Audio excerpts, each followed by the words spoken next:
Students, आज से हम स्टार्ट करने वाले हैं Maharashtra board class 9th biology के chapter class 6 classification of plant chapter 6 है क्लासिफिकेशन ऑफ प्लांट्स। ठीक है, इसमें देखते हैं सब टॉपिक क्या क्या पढ़ना है हमको। किंगडम प्लांटी, सब किंगडम जिम्नोस्पर्म, सब किंगडम एंजियोस्पर्म। तो हमें 3 इसमें मेन चीज़ें पढ़नी है। किंगडम प्लांटी के बारे में, सब किंगडम जिम्नोस्पर्म के बारे में, और एक और है एंजियोस्पर्म के बारे में। ठीक है, चलो फटाफट से स्टार्ट करते हैं। Can you recall how have living organism been classified? क्या बता सकते हो कि जो लिविंग ऑर्गेनिज्म है इनका जो क्लासिफिकेशन किया गया है वो किस बेसिस पे किया गया है या फिर कैसे किया गया है? ठीक है, you have already study the kingdom Monera, protista and fungi of the 5 kingdom classification system proposed by Robert Whittaker 1969 for the study of living organism। तो आई थिंक आपने ये पढ़ा होगा, the study of kingdom Monera, protista and fungi of the living. ठीक है, 5 kingdom है जो पूरे लिविंग है हमारे अर्थ पे, उनको 5 किंगडम्स में क्लासीफाई किया गया है।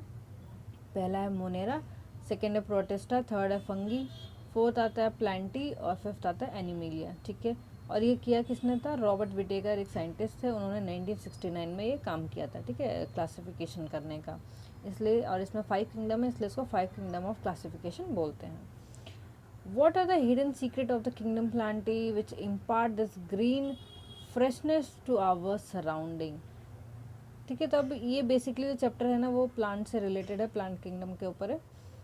तो जो हमारी सराउंडिंग है, जो फ्रेशनेस, ग्रीन ग्रीन दिखता है पूरा प्लांट की वजह से, एकदम है ना हरा भरा सा दिखता है हमारा एनवायरनमेंट, तो इसका रीज़न क्या है सीक्रेट इसके पीछे? तो अब हम इस चैप्टर में वही देखने वाले हैं। ठीक है, just how much diversity is there in this kingdom.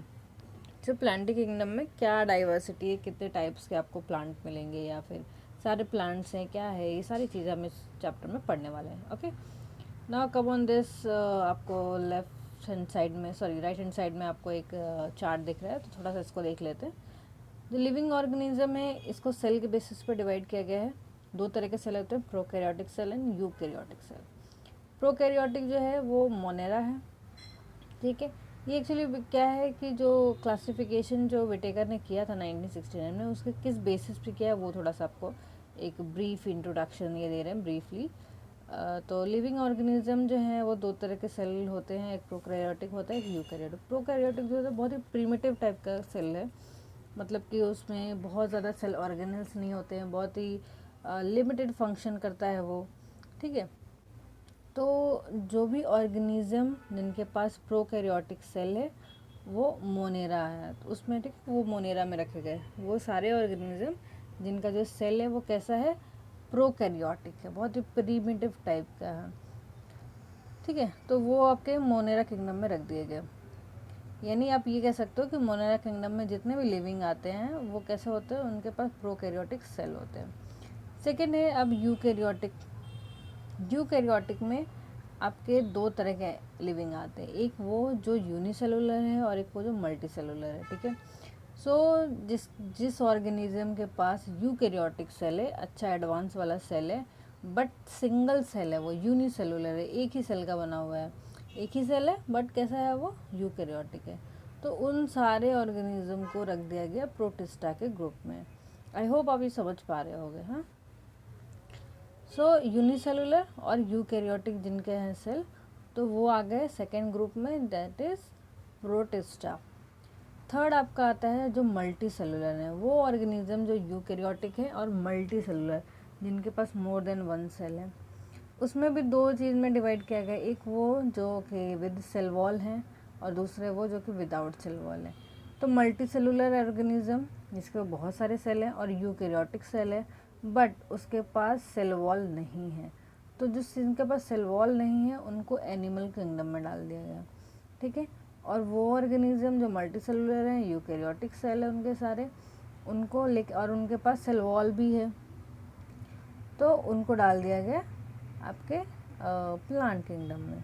ठीक है, सो आप ये कह सकते हो जो प्लांट है उनके पास कैसे सेल होते हैं? यूकैरियोटिक सेल होते हैं, मल्टी सेलुलर हैं, बहुत सारे ना बिलियंस ऑफ सेल हैं, एंड उनके पास सेल वॉल होता है, ठीक है। एंड फर्दर एक और देखिए, इसमें जिनके पास सेल वॉल है ना, उसको भी दो में डिवाइड किया गया। जो ऑटोट्रॉप्स हैं वो प्लांट हो गए, और जो हेटेरोट्रॉप्स हैं वो फंगी में आ गए। ओके, चलिए अब आते हैं प्लांट किंगडम पे। Can you tell which are the special cell organelles that differentiate plant cell from animal cell? अभी हमने पीछे बात की यहाँ पे है ना, जो सेल वॉल है, एनिमल के पास नहीं है सेल वॉल, और प्लांट के पास सेल वॉल है। और भी बहुत सारे डिफरेंस हैं, जैसे कि आपके प्लांट के सेल के पास बहुत बड़े बड़े वैक्यूल्स होते हैं, एनिमल सेल में बहुत छोटे वैक्यूल्स होते हैं। फिर प्लांट देखो ग्रीन दिखता है क्योंकि उसके पास क्लोरोप्लास्ट होता है, लेकिन एनिमल सेल में क्लोरोप्लास्ट नहीं होता है, ठीक है। तो ये सारे डिफरेंस हैं। The group of autotrophic living organism having eukaryotic cell with cell walls is a group of plants. Plants have become autotrophic as they can perform photosynthesis with the help of chlorophyll. Living organisms of kingdom Plantae are the main source of food for all living organisms.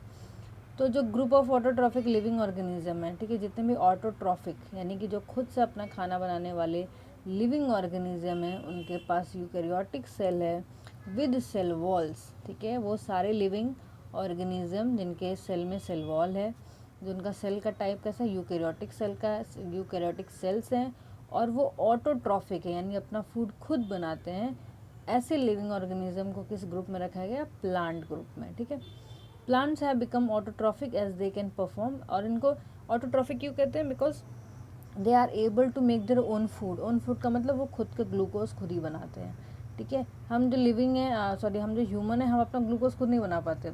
हम किसी और को plant को खा के या किसी animal को खा के उनका ग्लूकोज लेते हैं, बट जो प्लांट होते हैं वो अपना ग्लूकोज खुद बनाते हैं with the help of photosynthesis and chlorophyll. इनके अभी मैंने आपको बताया कि प्लांट सेल में क्लोरोफिल होता है, उस क्लोरोफिल में क्या होता है? ग्लूकोज बनने का काम होता है, तो उसको फोटोसिंथेसिस बोलते हैं।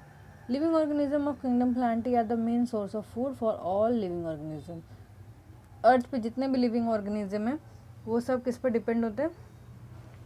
हमारे प्लांट के ऊपर, ठीक है, जितने भी हर्बीवोर हैं, ठीक है। तो बेसिकली फूड का जो बहुत बड़ा सोर्स है वो ये प्लांट ही है ना। बेसिस फॉर क्लासिफिकेशन, किस बेसिस पे विटेकर ने ये क्लासिफिकेशन कर दिया? सबसे पहले तो बात ये आती है, ठीक है। देखो, द प्रेजेंस और absence of organ is the first criteria for classification of Plantae. तो प्लांटी में कौन सा ऑर्गन प्रेजेंट है या एब्सेंट है, उसके बेसिस पे ये क्लासिफिकेशन किया गया। द प्रेजेंस और absence of separate conducting tissue for conducting of water and food is the next consideration for the classification, ठीक है। अभी देखो, हमने ये तो देख लिया कि अगर प्रोकैरियोटिक, जिसके सेल प्रोकैरियोटिक है उसको मोनेरा में डाल दिया, जिसके पास यूकैरियोटिक है और सिंगल सेलुलर है तो उसको प्रोटिस्टा में डाल दिया, यूकैरियोटिक है, मल्टी सेलुलर है, विद सेल वॉल है तो प्लांट में डाल दिया, विदाउट सेल वॉल है तो एनिमल में डाल दिया। लेकिन इसके आगे का कैसे है ना, सारा का सारा प्लांट हमने ग्रुप में डाल दिया, प्लांट ग्रुप में, लेकिन हम उसके आगे का कैसे हमने क्लासिफिकेशन किया, ठीक है। तो उसका बेस क्या था कि उसमें ऑर्गन दिखे गए किसके, मतलब कुछ ऐसे प्लांट होंगे ना जिनका जो सेम तरह के जिनके पास ऑर्गन होंगे, ठीक है। या फिर ऑर्गन का मतलब इसमें जैसे टिश्यूज़ वगैरह हैं, फूड कंडक्टिंग जो है ना, आपको आपने शायद पढ़ा होगा, फाइलम एंड जाइलम होते हैं ना। फाइलम जो होता है वो फूड को ट्रांसफ़र करता है, जाइलम जो होता है वो वाटर को ट्रांसफ़र करता है। तो ये सारी चीज़ें जो हैं देखी गई, ठीक है। To the plants bear seed, plant में सीड है कि नहीं है। If they do then whether the seeds are enclose in a fruit और not in also an important criteria for classification. Okay, so the plant is the plant is seed bearing. Okay, seed है या नहीं है, अगर है तो कैसा है, मतलब वो किसी में फ्रूट के अंदर वो इनक्लोज है या फिर वो है ना नेकेड है, सीधा वो सीड दिख रहा है। तो ये सारे जो इंपॉर्टेंट क्राइटेरिया हैं जिनमें प्लांट की क्लासिफिकेशन किया गया है। Finally plants are grouped depending upon the number of cotyledon in the seed. इसके अलावा सीड में कॉटिलीडन, ठीक है, कॉटिलीडन 2 पार्ट बनते हैं ना, जैसे आपने चने में देखा होगा। चने को अगर आप भिगो दें पानी में रात भर और सुबह उठ के आप उसके जो सीड कोट है उसको हटाएंगे तो आपको उसमें 2 पार्ट्स दिखाई देंगे। दैट इज़ कॉल्ड कॉटिलीडन, उसको कॉटिलीडन बोलते हैं. At the higher level of plants classification, different characteristics are considered for the classification. ठीक है. और जब हम जैसे जैसे हम हायर प्लांट्स में जाएंगे ना, जो बहुत बड़े बड़े प्लांट हैं जिनमें वेल फंक्शंस होते हैं, बहुत ही अच्छे, मतलब हाईली अडॉप्ट प्लांट होते हैं, तो उनमें थोड़ा सा ना क्राइटेरिया के लिए, थोड़ा सा क्लासिफिकेशन के लिए नो फ्लावर्स को भी लिया गया है, डिपेंडिंग अपॉन द एब्सेंस और presence of flower, fruit and seeds. ठीक है. तो उसमें फ्लावर आते हैं कि नहीं आते हैं, फ्रूट्स आते हैं कि नहीं, सीड्स आते हैं कि नहीं, इन सारे बेसिस पे भी क्लासिफिकेशन किया गया है. Plants are classify as cryptogams और फेनरोगैमस. ठीक है. तो इस बेसिस पे क्रिप्टोगैमस एंड फेरेनोगैमस ग्रुप बनाया गया. Depending upon the whether the seed are enclose within a fruit or not, phanerogams are classify as gymnosperm and angiosperm. फिर उसको फर्दर क्लासीफाई किया गया. ठीक है. कि अच्छा चलो फ्लावर आ रहा है, बट उसमें जो सीड बन रहा है वो कवर है, फ्रूट के अंदर है या फिर बिना फ्रूट के है.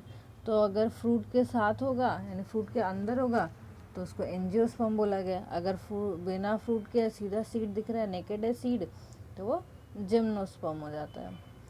Angiosperm further classify. अब इसके बाद एंजियोस्पर्म को उसके आगे भी क्लासीफाई किया गया है कि वो कैसा, उसमें मोनोकॉट है या फिर डाइकॉट है. अभी मैंने आपको बताया कॉट क्या होता है. ठीक है. सो एंजियोस्पर्म का अगर एक कॉट है, जैसे कि आपके मान लो वीट है, वीट का जो सीड होता है वो मोनोकॉट है. ठीक है. राइस का जो सीड है वो मोनोकॉट है, मेज़ का जो सीड है वो मोनोकॉट है. तो ये सब क्या है, तो इनको एंजियोस्पर्म के मोनोकॉट में डाल दिया गया. ठीक है. और डाइकॉट में आपके चना हो गया, फिर मटर हो गया. ठीक है. तो ये डाइकोटिलिडन्स में आते हैं. तो depending on the cotyledon of seeds. Now cryptogams को ज़रा देख लेते हैं. ठीक है. तो प्लांट जो है हमने किस में देखा, प्लांट को दो में डिवाइड किया गया, क्रिप्टोगैमस एंड फेरेनोगैमस. ठीक है. तो सबसे पहले क्रिप्टोगैमस को देख लेते हैं. Search for a pond with greenish water, collect some of the green fibers from the water, put the fibers in petri dish and wash them clean with it. This is a it's an activity for you. Okay. So इस activity को हम अपने next video में करेंगे. I hope आपको ये video अच्छा लगेगा और मैं हर रोज़ आपके लिए वीडियोस अपलोड करूँगी ताकि आपकी पढ़ाई जो है अच्छे से हो सके. Thank you very much for watching the video.